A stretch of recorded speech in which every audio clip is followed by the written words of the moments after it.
Good evening to our members and guests, and welcome to our webinar. My name is Emma Davidson, and I'm the president of the Oxford and Cambridge Society in Malaysia. Thank you for joining us this evening. Quick reminder that all of our events are on our YouTube channel, so please subscribe and then you can find out about future events as well. I want to start with just a quick plug about an event on Wednesday, a unique event. We've got the Universities of Oxford and Cambridge and their respective student organisations, OUMC and KUMAS, talking to us for 90 minutes on Wednesday about applying to Oxford and Cambridge, and they're all going to be giving their different tips. So the university admissions tips and also the student tips, the students that are actually there. So I've just put the link to that event down in the chat of this one. So please do join us on Wednesday. So tonight's event, the timing could not have been more fortuitous given what has been happening this afternoon. Keeping up to date with Malaysian politics is almost a full-time job, following the machinations, the twists and the turns of the political climate. But in the midst of the pandemic, accelerating numbers, the severity of lockdowns, the repercussions that has on society, the economy and education, it has never been more important to have this debate. And we could not have been more blessed to have somebody who has been at the heart of Malaysian politics for decades, in government and in political parties. So we are delighted to welcome Tan Sri Rafidah Aziz with us this evening. Please do post your questions in the chat and we will send them through. So first, a little bit about Tan Sri Rafidah Aziz. I'm sure many of you know she's Malaysia's longest serving Minister of International Trade and Industry, serving from 1987 to 2008. She also held the portfolio of Minister of Public Enterprises and the Deputy Minister of Finance. She served as a Member of Parliament in the Selayang constituency from 1978 to 1982 and the Kuala Kangsar constituency from 1982 to 2013. She served in the UMNO Supreme Council for 38 years, officially parting ways with UMNO after 4 decades. Tan Sri was also appointed one of the members of the Economic Action Council by the Pakatan Harapan government in February 2019. She's also the non-exec independent chairman of AirAsia. She started her career as a tutor and lecturer in the Faculty of Economics, University of Malaya. And we were just talking earlier about some of the illustrious students that she used to have. Tan Sri holds a Bachelor of Arts degree in Economics from the University of Malaya and a Master's degree in Economics. Let me very briefly introduce your moderators for this evening. Zamir Zulkefli is a senior lecturer at the Faculty of Engineering, University Putra Malaysia. His research focus is in acoustics and he's passionate about the commercialization of local innovations. Recently, as an ASEAN Science and Technology Fellow, he worked with the Commercialization Division of MOSTI to look at the role of science parks in enabling Malaysia's commercialization ecosystem. He's received both his bachelor and master's degrees in aerospace engineering from Boston University, his PhD is in mechanical engineering from Case Western Reserve University, and he has an MBA from the University of Cambridge, and he's proudly sporting his University of Cambridge t-shirt.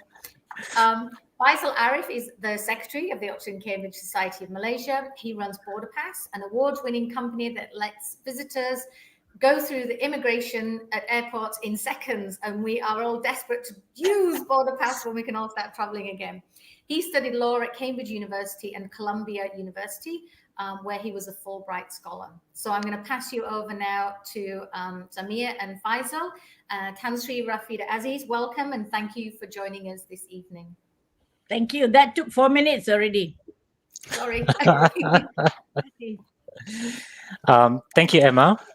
Thank you, Rafidah, Tan Sri Rafidah, for spending your evening with us. The audience and I are excited to hear about your thoughts about where Malaysia goes from here. But before we delve into where Malaysia goes, I think it'd be useful for us to look at the present. So Malaysia's latest infection numbers have been around 15,000, if not higher, for the last few days. Some people would say that we've yet to come to grips with the current pandemic and should not be focusing on what comes next. How would you justify focusing on where Malaysia goes, as opposed to having the country's energy focus on dealing with the day-to-day situation of the pandemic? Asking me? Yes, I'm asking you. What are your thoughts? Well, actually the country's future, or even present and future, is very, very symbiotic, linked, interrelated with what happens with the COVID, because you cannot address one without looking at the other, you know. And I fear that too much attention is being focused on COVID, which is rightly so, but at the same time, in parallel, not focusing on what happens once we have managed COVID. I always say that you cannot see the exit of COVID; it won't happen, but we'll have some residual of that of that COVID virus in our society. But God willing, we'll be able to manage that with the vaccination and so on. So my take is, while we handle COVID properly, now my problem is that there is a bit of incoherence in the handling of the pandemic. You know, the vaccination. We know very well how many in the country there are.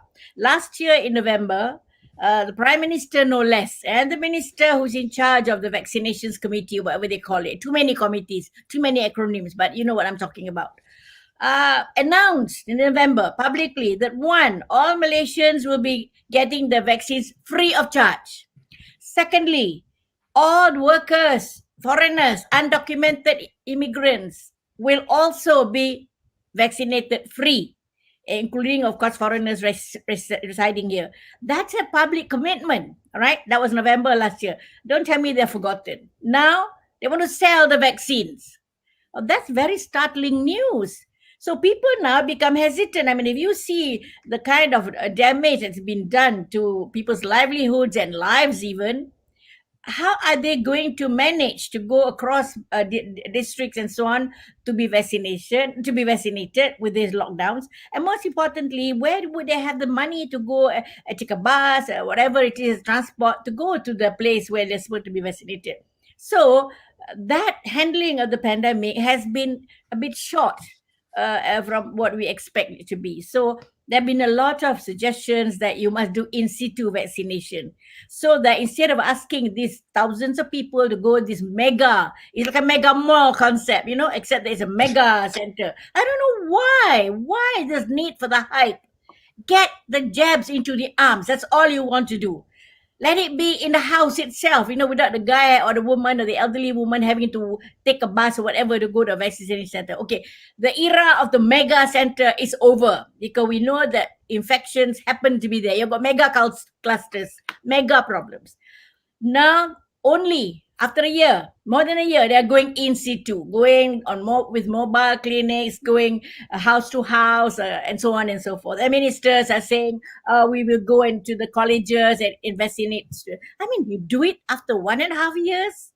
Something wrong there, okay? Yeah. So I have to put it like that, because if you know the pandemic is already starting in 3 months, that should be already in place. And now you tell us, we didn't have the vaccine, delayed delivery, blah, blah, blah. Why didn't we plan? I was saying just now, you know how many millions there are of our population, including the illegals, including the legals, workers, and so on. What's the total? Then order. Don't blame, foreign countries or big countries hoarding. There's no such nonsense. You order early, right? After all, you already dip your fingers into the National Trust Fund, so-called, to pay for all this. Yeah. Now, don't tell me there's no money. Something that's never been dipped fingers into has been dipped. Fingers and the holding back of your arm. Now, there's no question about money, and people donating as well. Now we hear Saudi government donating whatever it is. So in other words, the planning for vaccination somehow was not smooth, was not properly laid out in terms of timelines, in terms of target groups. But I'm glad that because a lot of pressure from the public, people are saying it's the wrong way. You go to the people rather than people come to you to vaccinate. You see a lot more impact, right? And then, of course, the violations. So all this put together has resulted now. Of course, you can go touting and say, our rate of vaccination. Yeah, please look at it in totality. It's not just rate that matters. Who's being vaccinated? Lockdown for industry because the workers are not vaccinated. If you had vaccinated the workers early enough last year, some of these industries could be open already because they're working as vaccinated people. So, the infection can be contained. Now, they're not vaccinated yet, now. So, So you must manage this COVID, because otherwise the impact on the economy, the impact, a ripple effect down to economy, social, mental health even, will continue. Will continue. I just saw a video of a man who was so frustrated. He had a big, the big knife, the chopping knife. He Yeah. was chopping his hand. I couldn't go further. First chop, I already, shut off the video. I mean, I couldn't take it. He was mad. He was just angry. He said, "How much can I take?" And he just dropped his hand. I mean, this is something that it's about humanity, right? So my point, I have to go because I don't like this cursory touch and go kind of explanation. You have to bear with me. Otherwise, nobody invites me to talk. I'm serious. Touch No, and no, go I is know, I know. I think Right. your So, in-depth answer is a because bit. unless you handle this COVID properly and not and have rather a parallel track of measures, short term and long term, how to handle the economic impact, the social impact, and all the other ramifications, this country will never get out of the rut. Okay, you may be able to handle the COVID by a year end, but you're not ready to restart the economy. You're not ready to handle this education because nobody looked into the delivery process in the new environment. All right, nobody retrained the teachers how to handle classes like that. No, I'm serious. No, no, I know. I am a teacher, and nobody trained me. If they have not handled that, teacher training, virtual, you know what I mean? To revamp the way they deliver classes and so on, which means, let's say, you can have a combination or whatever, hybrid. So nobody's preparing that. And I'm worried because we talk about COVID without looking at the managing of the impact of the COVID. I would suggest that let the frontliners, the professionals handle the COVID. The politicians, please keep away, right? And let them advise what to do. Because if the politicians wants to decide on something that they don't know about, the minister talks about Spanish fly, that really shuts off all avenues of confidence in the. I'm sorry. No, It's I mean, okay. So now I am talking about parallel tracks. Today we heard in Parliament, National Recovery Plan. Nothing about how to revive the economy, how to trigger the growth in those key areas that will input into our GDP growth. Nothing about how we then talk about generating again the business of SMEs, big exporters, for example. They've been hard pressed. We're going to lose our markets in no time because contracts are now being violated. They come to me and say, I can't deliver because my factory is closed and I've got this contract to deliver. They're already threatening to terminate my contract. You think they come back to the same guy? No. They have other choices in the ASEAN region itself. So this is what I'm talking about. Don't give us one-liners, two-liners. Yeah, we will do a package. Oh my God, like Christmas packages. You name it. I've forgotten how many packages you have already. But nobody studies the impact.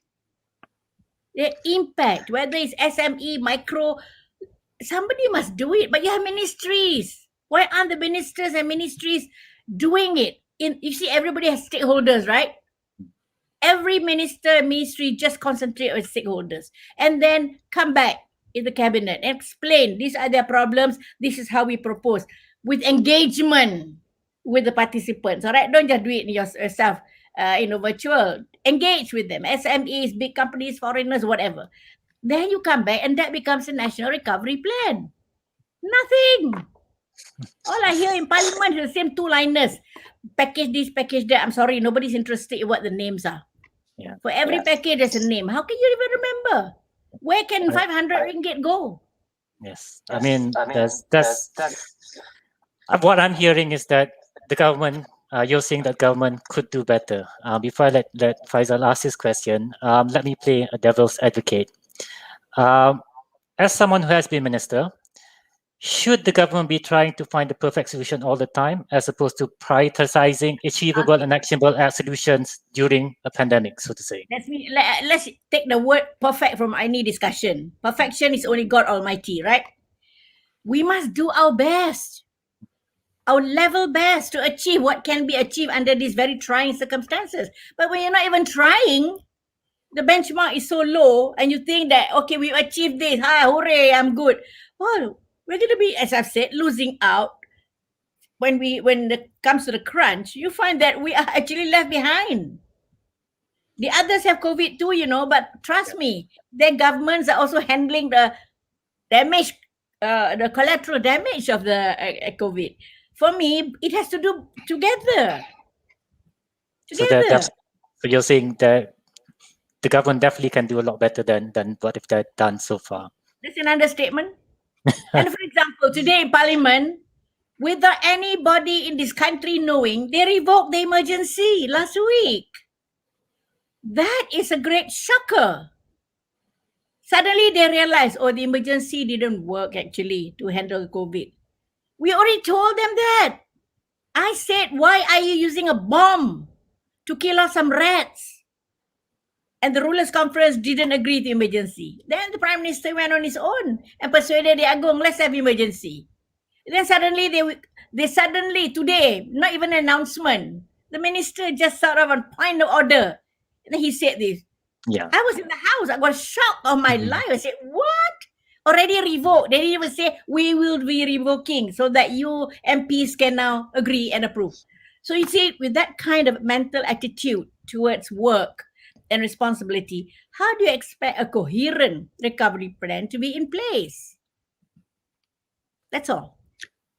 Tan Sri, question for you. Thanks for coming on today. On the 5th of May 2018, you made a iconic speech in Taman Tun.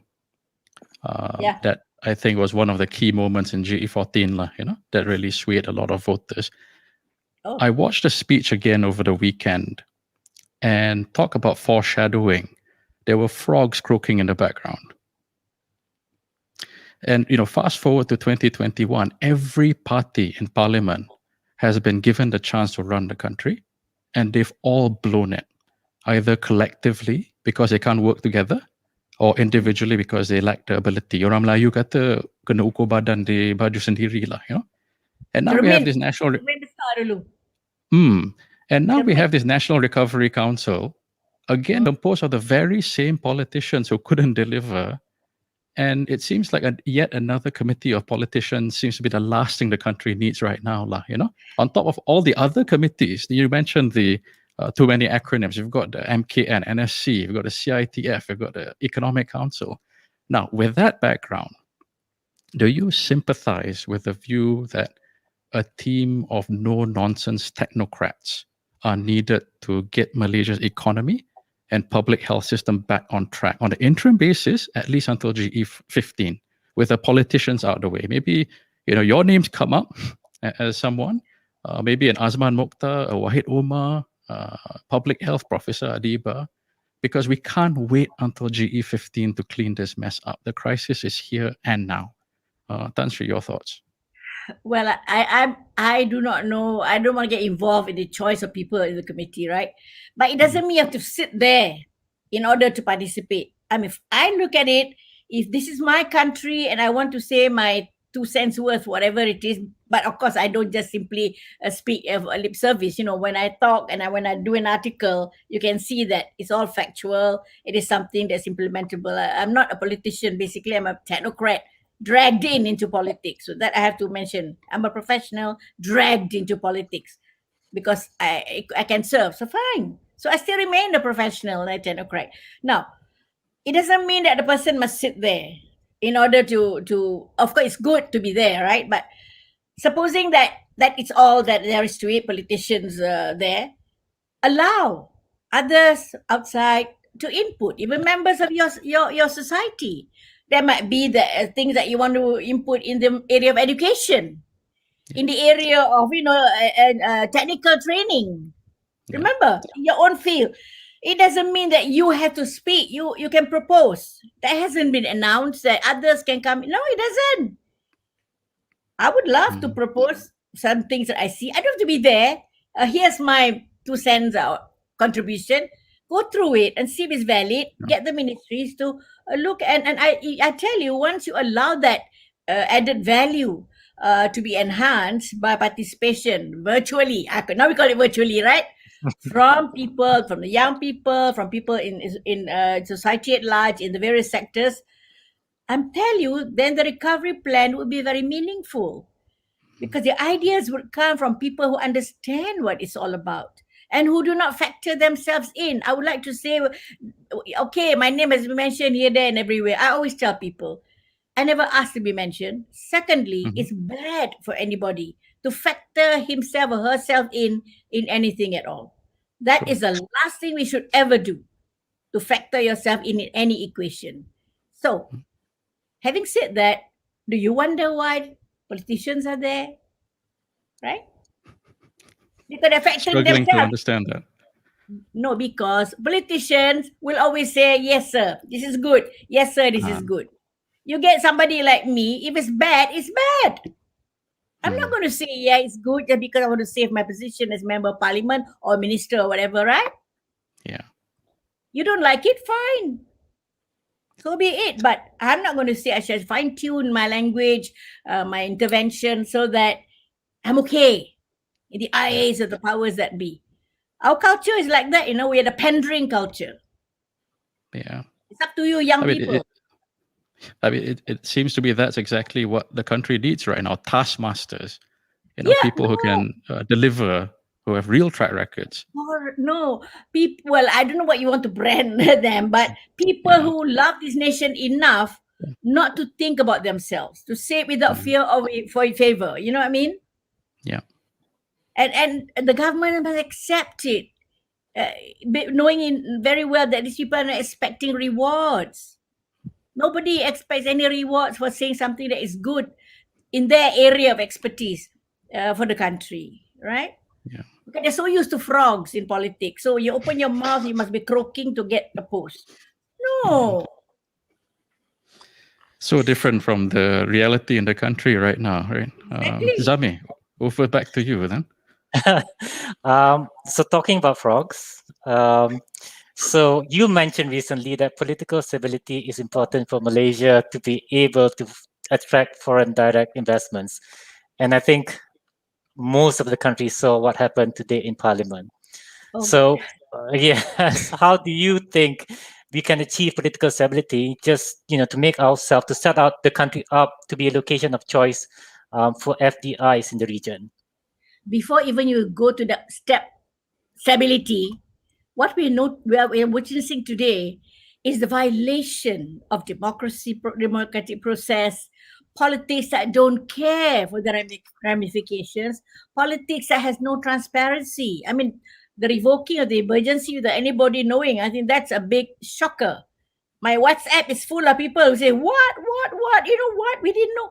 You see? Now it's not that it's no stability. Don't talk about stability. Just talk about the mindset of these people.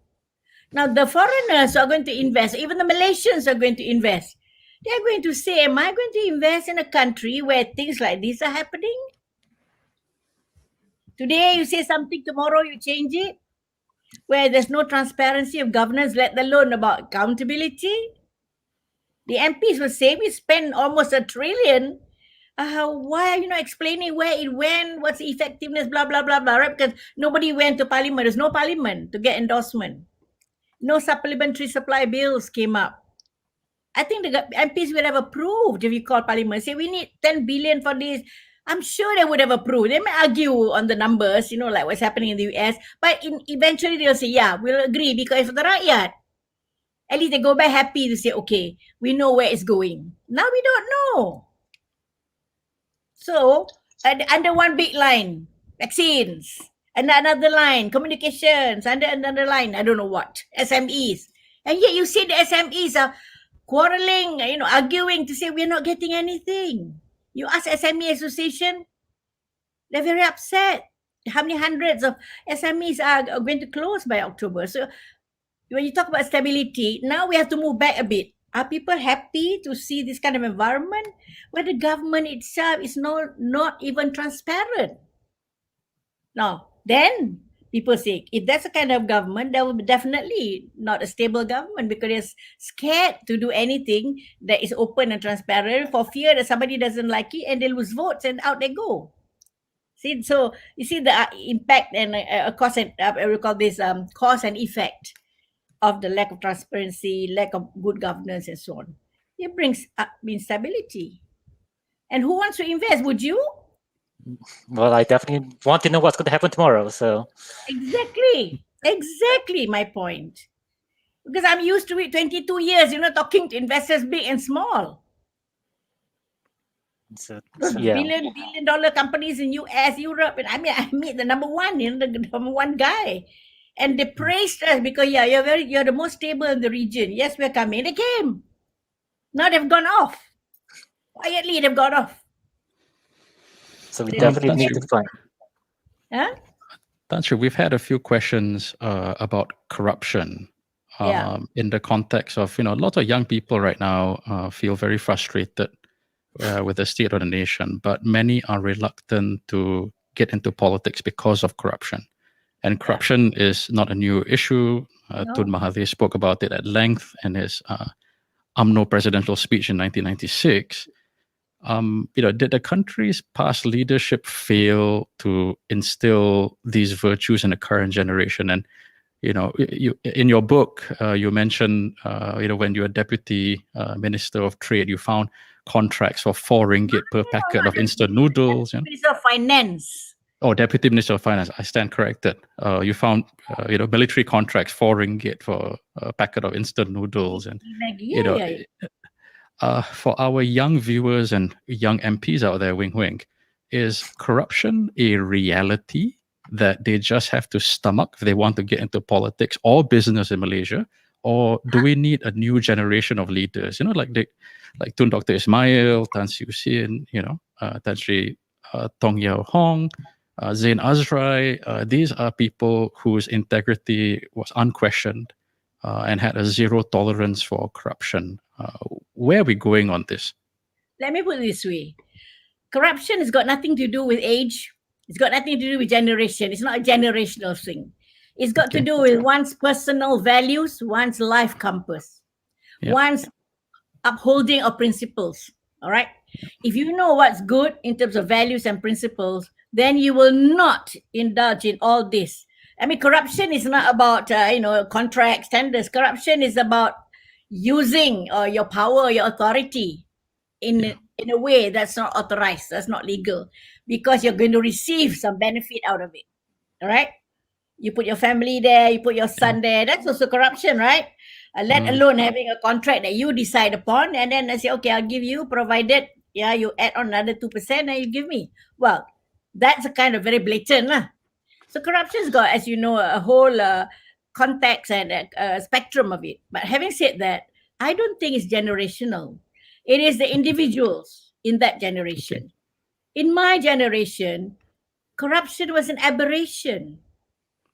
I joined politics at 23, meaning that I've been with these old people, the ones you talked about. I was sitting with them in the Supreme Council. There you go.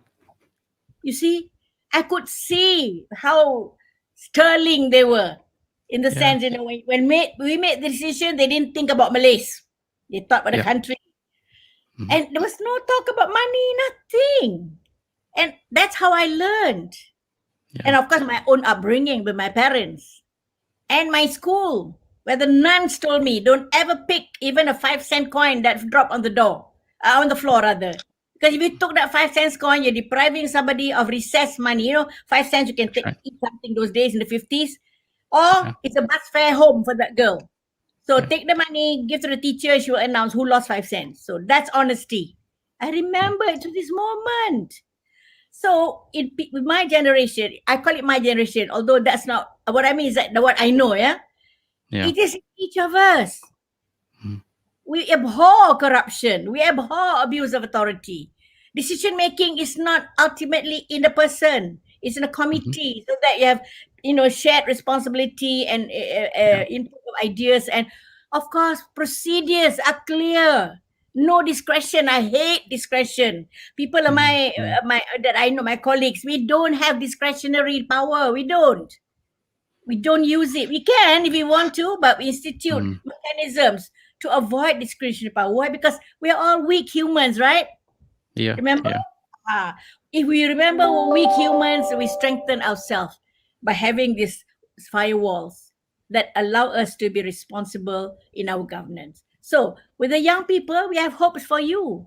You are noticing what's happening around us, especially in the last decade. Sorry to say. As soon as I retired, I was faced with all this. Oh my God, where did this rot come in? It's been rotting Yeah. so long. So younger people, it's not because your young people are very good. You must remember your cohorts are all transitional. You're very transient. That word you use, very transient. Very soon you become adults. Very soon you become old like me.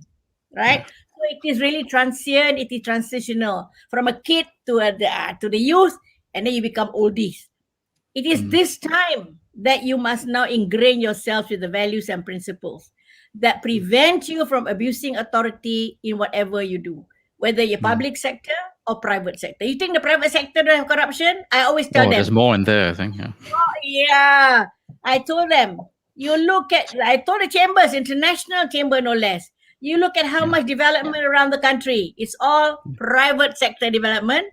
You think that the contractors bidding for the $100 million hotel is not going to do some hanky-panky in order to get the contract? End of story. You know what I mean? No more questions asked by those idiots. So I said the corruption in government, of course you see it because, people know they talk, right? Civil servants involved.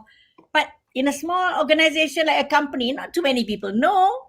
Talk to the boss, talk to the chairman, possibly habis lah kan? Yeah. Let me get you the contract lah. I donate 10 million to your foundation or whatever lah. So the modus operandi is the same. So what I'm saying is that it's a personal values. So don't hold too much hope that the young generation come in, all this corruption will go away. Excuse me. You get amongst you, the young generation, people who are greedy, avaricious, and people who are so ambitious and who factor themselves in every decision.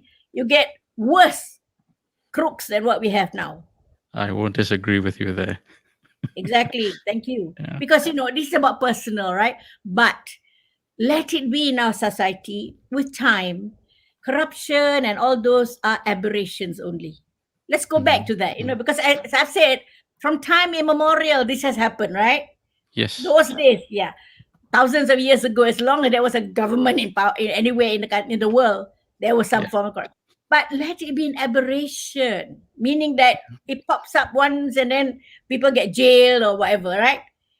But here, every day, MACC is so understaffed, I think, to handle all this. Every day, the court is filled with civil servants. I don't know. It becomes unbearable to even read the news. So your generation, then, take note of this. Build that resilience to not be tempted to do things. Of course, it's about life compass. Set your compass right. The direction of your life compass, If it's right, I tell you, you be yourself checking all the time. There'll be temptations everywhere.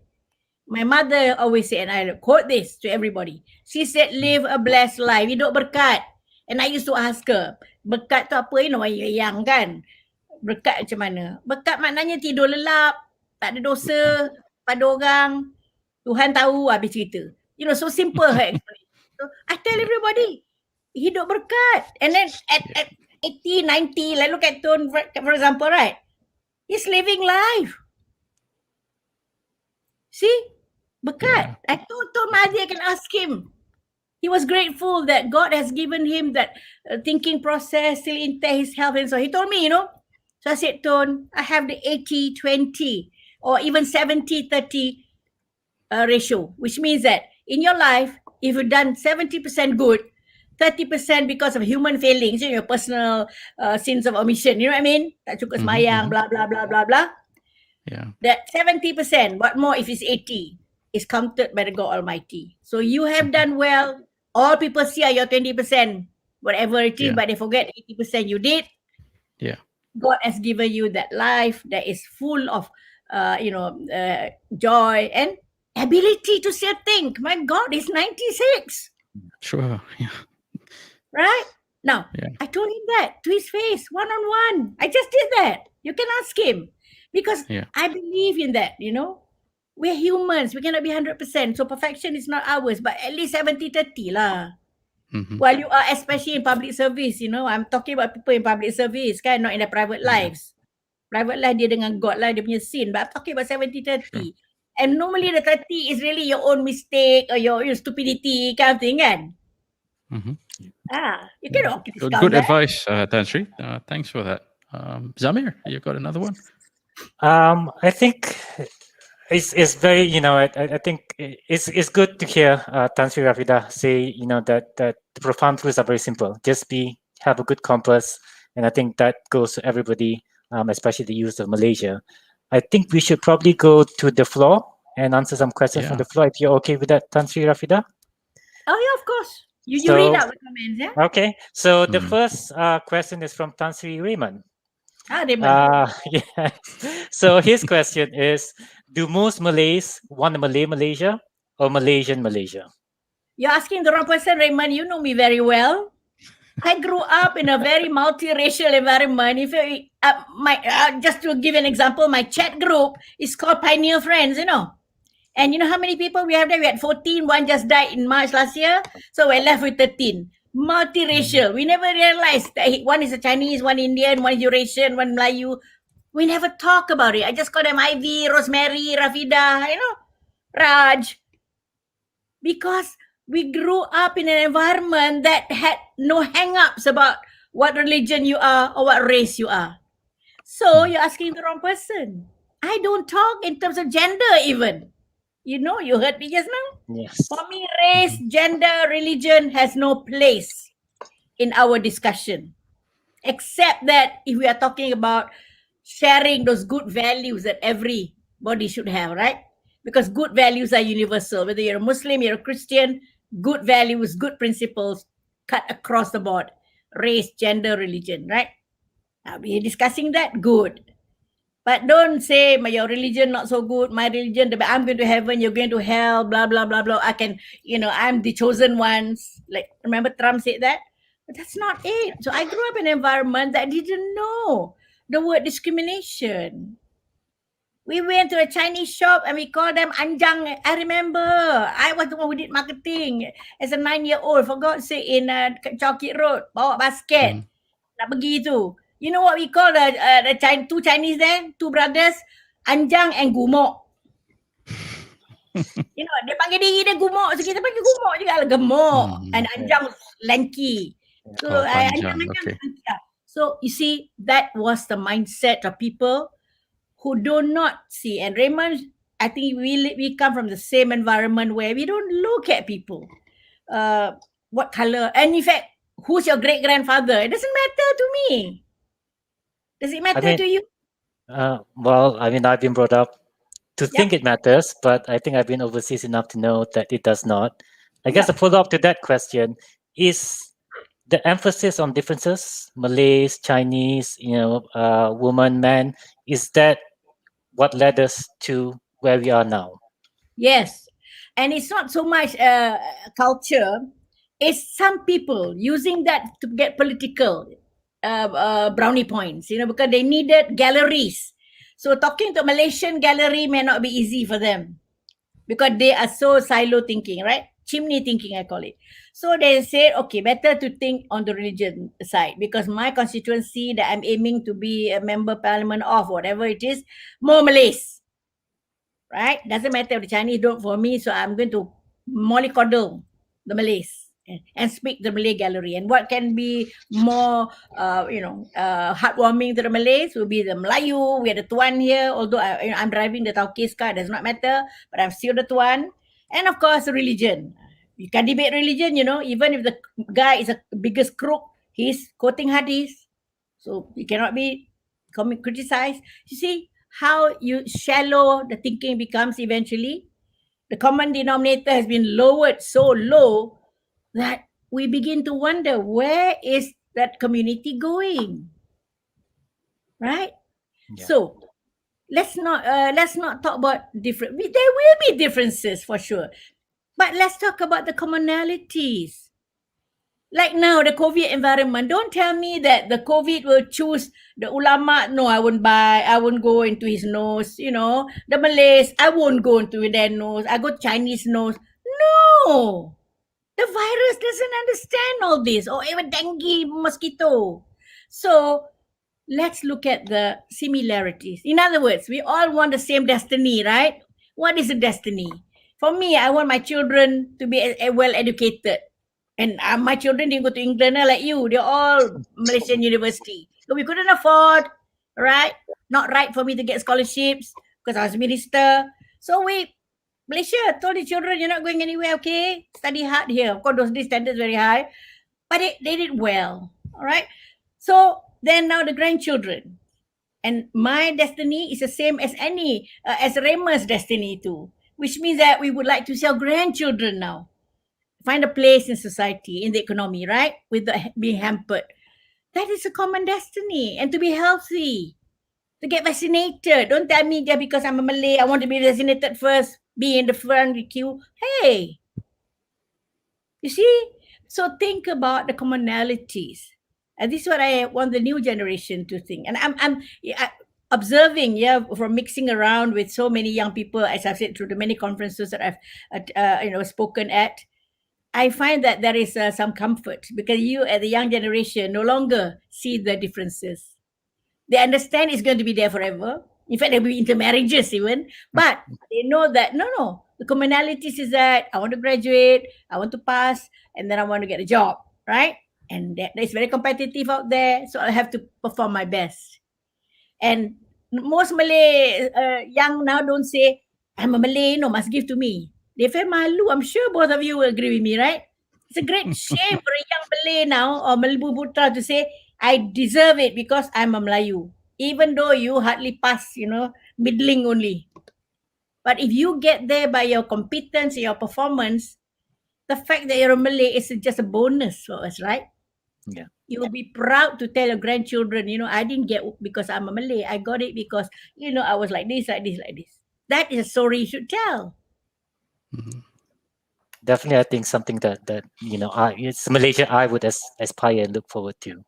Faisal, do you have the next question? Yeah, I'm just cycling through the questions. It looks like we've covered the themes: race, leadership, corruption, all the 7 deadly sins of Malaysian politics. I've got one here. It was April Fool's Day, 1950. It was a Saturday.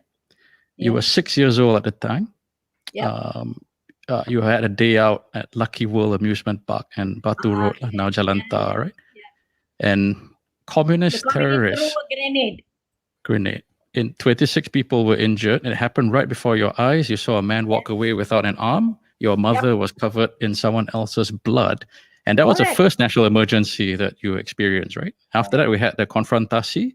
We had May 13. Someone brought up May 13 in the comments. Hayes, 1997. And that doesn't even include all the economic crises that we've been through before.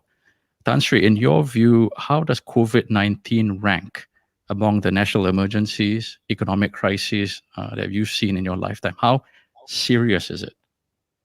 Well, that one is a very focused problem. You're dealing with the communist terrorists, right? So that's what you handle. There's nothing else. But this one is a virus. You do not know. You see, you can see it. If it is like a dengue, there's a mosquito bearing, right? So you would clean up all those indoor water things that hold water because these are freshwater mosquito.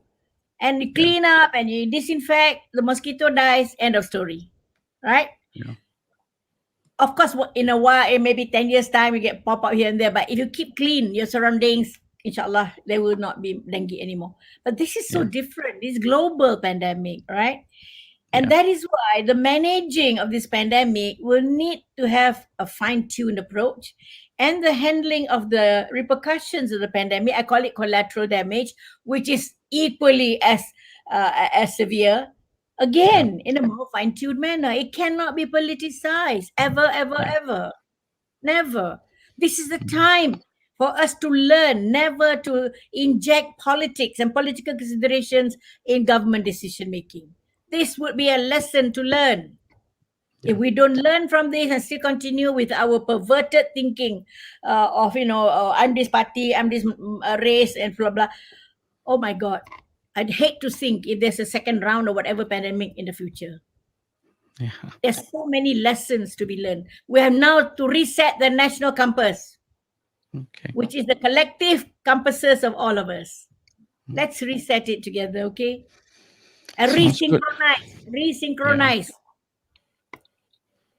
Tan Sri, we've got a question from Mark Disney. He says, many people think that the obstacle to change lies within the Malay deep state. Do you understand why people might see this as a central problem in Malaysia right now? Wait, we see that the obstacle to change lies within the Malay deep state. Well, it's not so much Malay deep state or whatever. I look at it as there are Malays in politics now. Those days tak ada. I told you already, kan? I was with the independent fathers of independence, right? I sat with them as we did Datuk Rahman. I was with them in the Supreme Council, okay? Now, today, people find that using the Malay card, the race card, and the religion card is one passport, to get votes and support. And in other way, it is abuse of the race, the religion, for their own political gains. And they succeeded because some Malays are gullible. I mean, I've Do you seen... think we'll still be... Sorry, do you think we'll still be gullible in GE15? Yeah, because if one thing the pandemic has done, it exposes this great inequality. The people who you vote for, who are supposed to take care of your interests, end up playing by a completely different set of rules. Do you think class warfare is going to be the next theme of GE15 rather than race and religion, the usual thing? No. It's about the individuals. Yeah. They have no humanity. They have no humility. And thirdly, they don't have the kind of principles that you need. And unfortunately for us, even in Malaysia and elsewhere, when people are in the position, they immediately are called leaders. You check yourselves. I said no. You only call a person a leader. I don't care if he's a prime minister or whatever, a president. Unless that person has the leadership qualities, never call the person a leader. Call him by the title that he has struggled to achieve. But here, no. Some idiot crook. We don't need this kind of leaders. And I said, blame yourself. You anointed them leaders. Oh, God, heaven help you. How can you even call them leaders?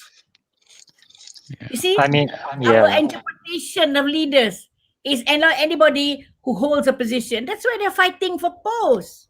Yeah. If you redefine leaders as people with the kind of leadership qualities, that's enough collectively to bring this nation forwards and upwards onto a higher plane of development and growth, then you get real leaders. But our standard has gone so low. It's like business lah.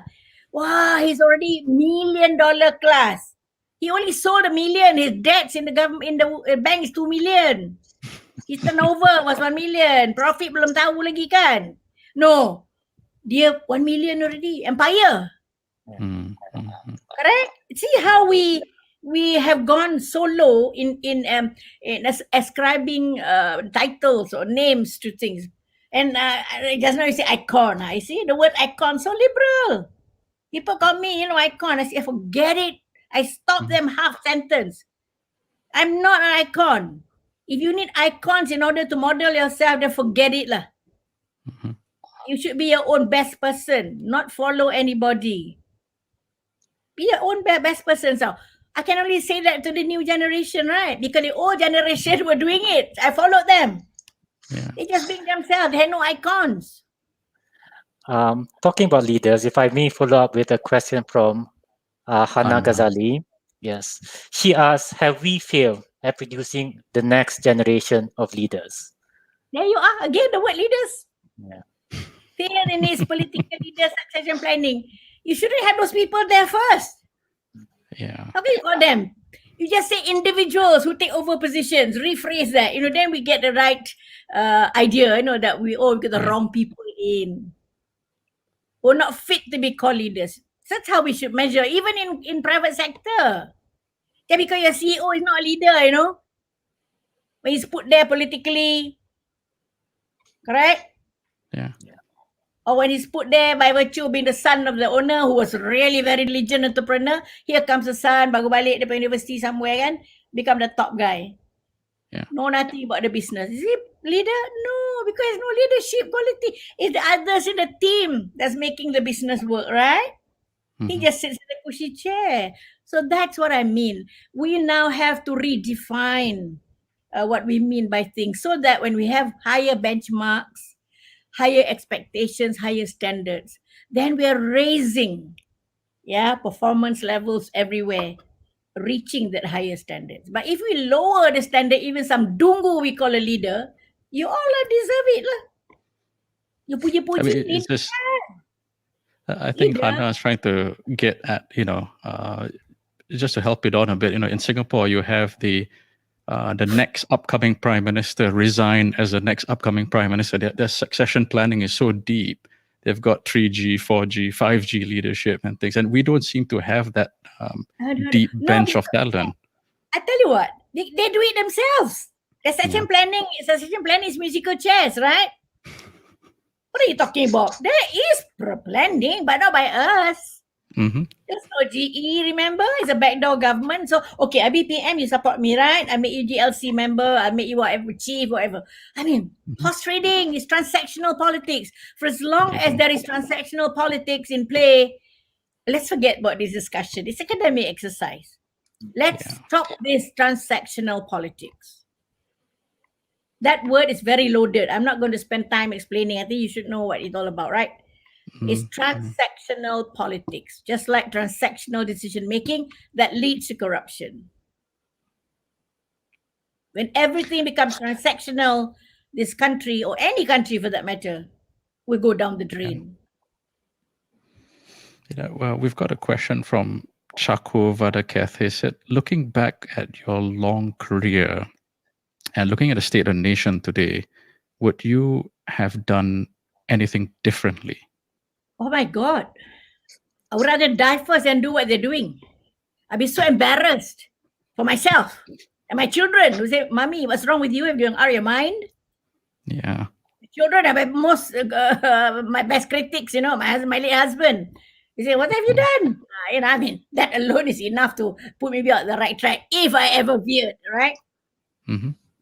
Thank God that's not my style. That's not in my DNA to do this kind of thing. So certainly I would have done things different. I told you what I would have done. I'd rather have a good team around me. It's easy to work, right? Rather than have goons around me. You can check with the private sector. They will tell you that my staff were people they respected. Of course, in the Ministry of Finance, I had Raymond Navaratnam and all his gang, Tong Yo Hong. Yeah, I was Deputy Finance Minister. Sure. The governor was Tony Ismail Ali, our Deputy Finance Minister, remember? Leading delegation. There was Tony Ismail sitting behind me. I mean, with these guys in the midst, I am having added value by the day to my performance because I learn how to do things right. Yeah. Those were the days, the lessons I learned were so good. I mean, I can record them. I still remember. Even the prime ministers, oh my gosh. Torazak. The words keep ringing in my ears. You know what Tun Hussein told me when I was 7 years Minister of Public Enterprise with 900 plus public enterprises? I got so fed up. I told that my staff, government has no business doing business. We did study in-house, we had no consultant, no money. And we discovered that most of these were just, politically motivated. So I shut down so many. I gave back to the state governments and we became coordinating ministry, right? With guidelines and so on. Of course, many were owned by federal government as well. I went to Tun Hussein, gave him a report and said, Datuk Hussein, Masih Datuk, here is a report, blah, blah, blah, blah. We are suggesting A, shut down those companies. B, give to the state government. C, blah, what we recommended. But of course, there will be political repercussions. I reminded him, You know what he told me? Rafidah, if that's what we need to do, never mind the politics. it sent shivers down my spine. When I went back to the office, I called the Secretary General, who's died now, Yeah. it's Abdullah Sanusi. I said, what exactly the Prime Minister said? He told me, he asked me. He said exact words, quotation, I said, Yeah. oh my God, I'm so happy. Sounds like a Ronald Reagan quote. No, what happened? They closed the ministry. Wow. And became Ministry for Entrepreneur Development. Hmm. Was I scared that I would be out of a job? No. It's the right thing to Why do. were we wasting hundreds of millions? We had coffee houses run by the government. Yeah, wig importing business run by government, cinemas run by government, just to name a few ridiculous ones. Hmm. So, but then Tan Hussein said that, Rafidah, if this is what we need to do, and he said, I will support you. That's the word, ending. I will support you. What more do I need, right? So we went on merrily, closing down the ministry eventually. When I left the ministry, they closed it down and changed it to entrepreneur development. So you see, we came from a different culture, right? Yeah. A civil servant were together in the team. I wasn't a politician. Yeah. Tan Sri, I'm just mindful of the clock. We're in the last 5 minutes of the webinar. Let's get the crystal ball out. We've got a question from Sharifah Chako. What's going to happen in GE15? And another one from Shamila. What can the Rakyat do right now to make a change? First, the Rakyat just think. Think of what has transpired. This is a backdoor government. I'm going to say it openly because it didn't go through the democratic process, right? The coalition was not before election. The coalition was nicely done after the election. So that doesn't count. But anyway, the Rakyat can think for themselves. Is this how we want to run this country? Like just now, the announcement came in 2 minutes. Oh, by the way, we revoked already the emergency. When we suffered during the emergency, okay? Well, not all of us. Exactly. So the Rakyat will think like the last PRU. Do your thinking. It's your future together. Nobody need to guide you. And the crystal ball. You can't say, this will happen. I don't believe in that. You have to plan for things to happen, right? Right. If you want an economy that can be restarted, you have to start now to do it. You cannot just, as I said, make 2-3 statements in parliament and it will happen. It won't. On that note, it's a mountain to climb. It feels in Malaysia, we've got so many problems. No, well, this is a problem that we have to contend with, but we can solve it. Now, I'm not going to instigate anything. There's votes in your hands. You make the wise decision when the time comes. But meantime, don't forget, let your voices be heard. Let your voices be heard. And be specific about what's not right. And if they don't listen, then you know they're not interested. Yeah. Please. Okay. I don't have any team around me because I'm a retiree, but I have my Facebook.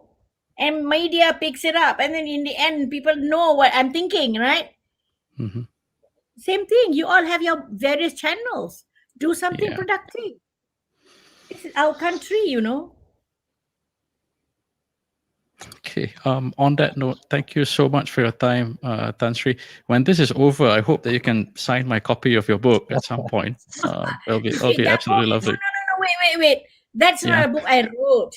That was based on interview like this. No, they interviewed me and all my answers compiled into a book. I'm writing my own memoirs.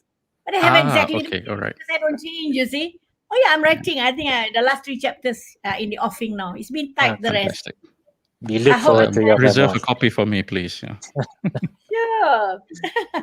I have to get it done quickly. Okay. Thank you. Well done. That was no punches were held back there. That was great. Tan Sri, I have a final quick question. Over the last 18 months, we've been interviewing a lot of very impressive young people, political figures in Malaysia. And we've certainly enjoyed them, and we've been very impressed by the next young crop of politicians. Who do you think is worthy to have this title of leader of our country? Who do you think out of that batch that are in their 20s, 30s and early 40s? I never make any such predictions because you don't know the real person. When people are given power, that's when you test them. I'm telling you. Now, That's an I'm Abraham not Lincoln happy, quote, I think. not just because I see, can speak very well also. Assuming like whether man, woman, it does not matter. I do not judge by people like that. I judge by their performance, right? So to me, as long as the person, whether man or woman, and of youngish generation, young generation in the 40s or whatever, as long as they have, as I've said, the good values and good principles and the right life compass, they all have a chance to contend for leadership. Okay. No is there anybody that you think should be given a chance to cut their teeth in this? No. They all have to prove themselves. And you're not talking about one person. One person does not make a nation. One bright young spark with a hell of a dungu steam around him, that brings him down. So you must have a person in a leadership position that's competent, knowledgeable, and dependable. And then he or she has teams around him or her who have the same good traits. Because these people are going to help make decisions, right?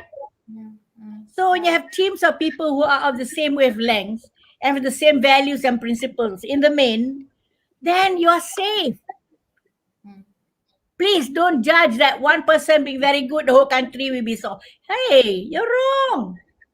Yeah. You need right down the line a generation of people. Yeah, lots of them bubbling up, lots of potential leaders bubbling up. Yeah, but you pop the bubble, gone. Okay. You see the words you use? Yeah, bubbling up. Thank you so much. A real leader doesn't bubble up. A real leader proves himself or herself with action. What has she done or he done? Not words. Not making speeches that somebody writes.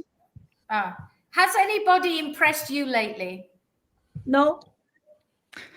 I'm not easily impressed. Okay. All right. Thank you. That was the definitive answer. Thank you so much for joining us and for sharing all of your wisdom and your insights and for sharing your experience. Don't use wisdom and all that. Just say my thoughts. Finish. You're ascribing too much good things to me. Wisdom. No, I just said that. Let's raise our benchmarks. Just say, sharing my thoughts. Okay. Don't say it to my face. You can, among yourself, you can say she's good or whatever, but don't tell me, makes my head. Okay. Ego. Yeah. By the way, Tan Sri, I must tell you, your book, I found it in Kinokuniya's military and war section. So it was the last copy there. Thank you. I will sign when we meet. Okay. I've signed quite a lot actually. Yeah. Okay. Thanks, Emma. Sorry to interrupt you, but I'm just pointing out, already I'm wisdom. No. Okay. Well, thank you for sharing your thoughts then. Thank you to Zamir and Faisal, and thank you to everybody for joining us and the lively chat and all the questions that you've put. Thank you to Lyana for helping do a lot of the research for this event. Thank you again to Elizabeth and to Sean and to Sharifa for helping with all the tech support. And we hope to see you all on Wednesday. Yeah. Thank you very much to all of you. Thank you. It's been nice. Thank you, Tan Sri. Thank you. Bye. Take care. Take care. Thank you.